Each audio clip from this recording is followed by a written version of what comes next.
Love it or hate it, Assassin's Creed is a gaming franchise that's known worldwide, centering around the infamous assassins and their exploits around the world in every era. But what if I told you that Assassin's Creed was based on a real group of assassins? What were their goals, and just how similar were they to the games? Stick around to find out. Welcome to History Unfolded, Assassin's Creed Edition. To answer the first question, let's go back in time a little to the 11th and 12th century Persia. Inside the walls of an infamous mountain fortress known as Alamut, a mysterious group emerged, the Nizari Ismailis.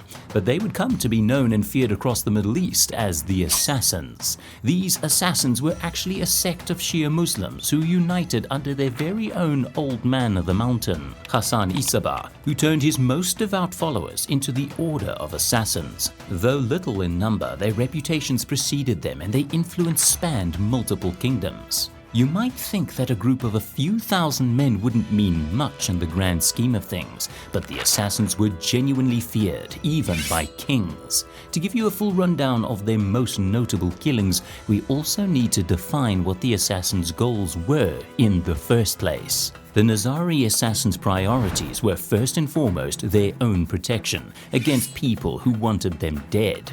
They needed to defend their lands and strongholds, and to do that, they would even kill kings.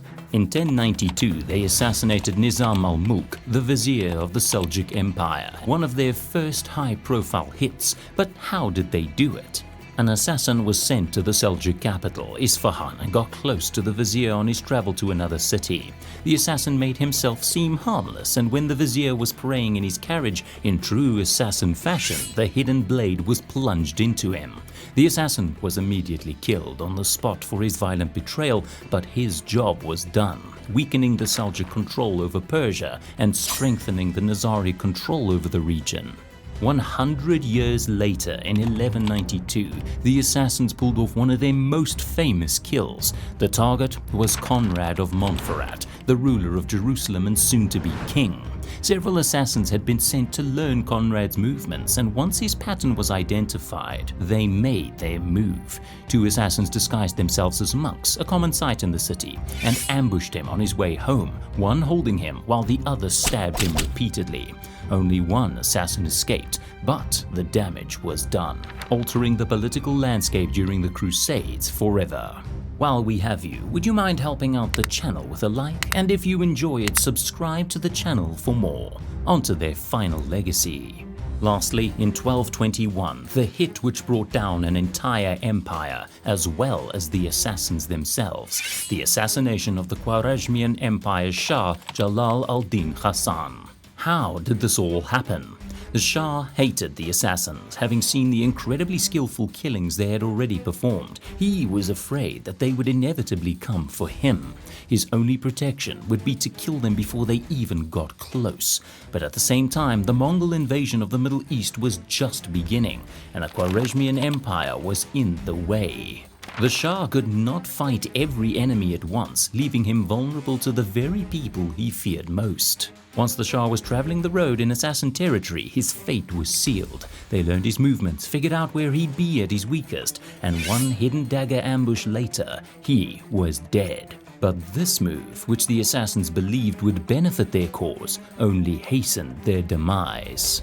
One of Genghis Khan's grandsons, Hulagu Khan, laid siege to the main stronghold of Alamut in 1256. Until now, the assassins had worked hard to undermine the Mongols. While the Mongols were a terrifying force feared all over the world, the assassins had built up their own terrifying reputation, leaving the Mongols extremely cautious. Nobody had outsmarted the assassins, nobody had survived the attacks.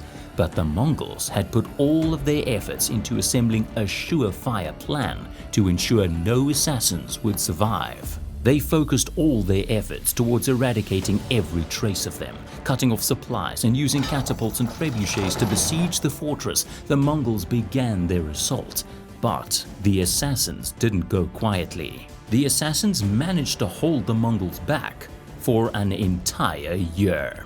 using their knowledge of the fortress and its terrain to great advantage despite being outnumbered by tens of thousands. It isn't known how many Mongols lost their lives to the assassins, but it can be assumed that for every assassin lost, at least 3 Mongols lost their lives. In the end though, you can't fight on an empty stomach, and while the assassins were formidable, even they had their limits. Knowing the assassins were out of supplies, the Mongols promised leniency with the assassins' leader, Run al-Din Kursha, but when the time came and the assassins surrendered, the Mongols went back on their word immediately, killing the assassin leader and demolishing the fortress to rubble. In the end, the assassins' defeat was more about Mongol military superiority and strategic encirclement than any lack of effort or skill on the assassins' part, and so the real-life assassin's story ended with a devastating blow. So that's the history of the real assassins, but just how similar were these Nizari to the Assassin's Creed franchise? The games that most closely follow the actual Nizari history and ways were the first Assassin's Creed and the third, Revelations. But let's get a bit more specific. There are quite a few similarities between them. Both the game and history showcase that the assassins were a secret society, trying to establish and maintain peace through control. They also both showcase differences of beliefs. The Nizari, like in the games, had serious conflict with the Crusaders, aiming to protect their faith and influence. Of course, the main similarity here is that they were actual assassins. The Nizari used disguises, stealth, and precise methods in their assassinations, which very closely mirrored the game. You'll also be pleased to know that yes, the Nizari well and truly had a signature hidden blade, at least to them. It sadly wasn't a hidden contraption that deployed with the flick of a finger, but was instead a symbolic dagger that the Nizari carried with them, a practical sign of commitment to their ways. After that, the games diverge from history. Sadly, there aren't any accounts of the assassins using parkour or acrobatics to assassinate people, preferring to blend in rather, posing as merchants or everyday folk to get close to their targets, not wagons full of hay to dive into. The franchise also spans many eras and locations, all the way from ancient Egypt, Greece, revolutionary France and feudal Japan, through to the modern day. Whereas the Nizari obviously got obliterated at the hands of the Mongols in the 13th century. And of course, the Nizari didn't have a creed, so to speak, like nothing is true, everything is permitted. They were more religious and political, so sadly no cool catchphrases, and no pieces of Eden to be protected from evil Templars either. At least, that's what the official narrative states. But what if that narrative isn't entirely accurate? Do you think these assassins have more to them than meets the eye? Because maybe, just maybe, there could be a hint of something else. See, whilst they were officially wiped out by the Mongols, a small Ismaili community persisted, surviving not just the Mongols, but all the way through to the modern age. The modern community of Ismailis say that they've left their assassin heritage behind and now focus on peaceful initiatives instead. But what if the assassins are still alive and well? I guess we'll never know. Let us know your thoughts in the comments though. Could they still be active assassins, adapted for the modern age? Did you think the assassins actually existed? Or is it all just a legend? Also, feel free to comment which of the Assassin's Creed games was your favorite.